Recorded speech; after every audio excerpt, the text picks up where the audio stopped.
Hello, beautiful soul. I see you. I want you to know that right from the start. I know there are days when the weight of what you've been through feels like too much to carry.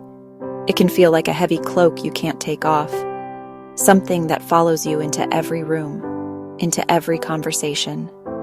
You might feel like you're standing behind a pane of glass, watching the world move on while you're stuck in a moment, a memory, a feeling that just won't let you go. It's isolating, and it can make you feel like no one on earth could possibly understand the depth of your pain. But I am here today to tell you that you are not alone in this feeling. Living with the aftershocks of trauma is one of the hardest things a person can do. Getting out of bed can feel like climbing a mountain. Smiling can feel like a performance, an act you put on for everyone else. There are moments when a sound, a smell, or even a simple word can pull you right back to the place you've been trying so hard to escape. So, what is this thing we call trauma? Let's talk about it simply. Think of it like a deep emotional wound. When you get a physical cut, your body knows how to heal. It scabs over and eventually leaves a scar. But a traumatic event is a wound to your spirit, to your sense of safety. It's when something happens that is too much, too fast, or too soon for your mind and body to process.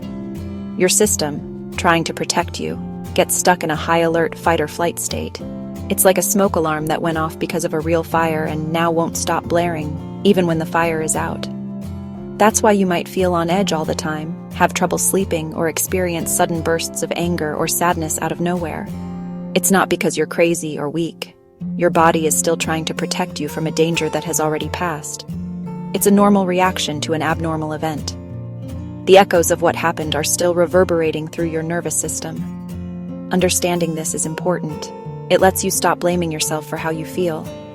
You are not broken. Your body is trying its best to keep you safe in the only way it knows. Sometimes, when we are deep in our struggle, we need to borrow a little bit of light from others. We need words that can serve as a lamp for our feet when our own path feels dark. I have always found so much strength in the wisdom of others, and I want to share some of that with you now. Let these words be a balm for your heart. The poet Rumi once wrote, "The wound is the place where the light enters you." Think about that. Your pain, your wound is not a sign of your brokenness. It is an opening. It is the very place through which healing, grace, new strength can pour into your life. Another truth that has always guided me comes from the incredible Maya Angelou, who said, "I can be changed by what happens to me, but I refuse to be reduced by it." There is a beautiful Japanese art form called kintsugi. When a piece of pottery breaks, they don't throw it away. Instead, they mend it with gold lacquer. The belief is that the piece is more beautiful for having been broken. This is what healing from trauma can be like. We are learning to fill them with gold, with self-love, with resilience, with hope. I know what you might be thinking. This all sounds good, but how? How do I actually start when I have no energy, no motivation? I hear you. So, let's forget about climbing the whole mountain for now. Let's just focus on taking one single step. Maybe it's stretching your arms up to the sky as soon as you wake up. Maybe it's placing your hand over your heart and feeling it beat, reminding yourself, "I am here. I am alive." Perhaps it's taking a walk and paying attention to the feeling of your feet on the ground, solid, steady, and present. It could even be wrapping yourself in a soft blanket and allowing yourself to feel comforted and safe for just 5 minutes.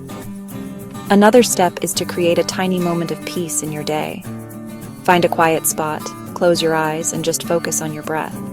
It's a way of telling your nervous system, "We can rest now."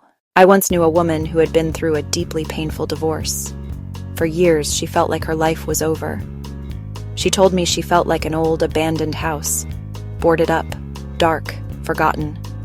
One day, her neighbor's child accidentally threw a ball into her overgrown garden. As she went to retrieve it, she noticed a single, resilient rose pushed its way through a tangle of weeds.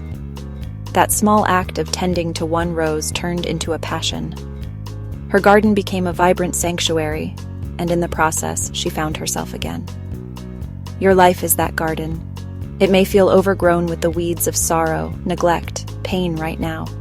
But I promise you, Deep beneath the surface, your spirit is still there. Your light has not gone out. The light ahead is not for everyone else. It is for you. And it is so, so bright.